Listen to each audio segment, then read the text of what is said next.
大家好 Welcome to Lovely Chinese. This is your 老师 Kiki. Today we are going to learn a simple word, 在在 is a location word which means at, in, on, somewhere. So for example, I'm at home, so you can say 我在家我在家 But there's another meaning. 在 means is doing something.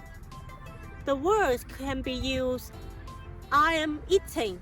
我在吃饭我在吃饭 Normally this 在 come with a verb, means this one is doing something.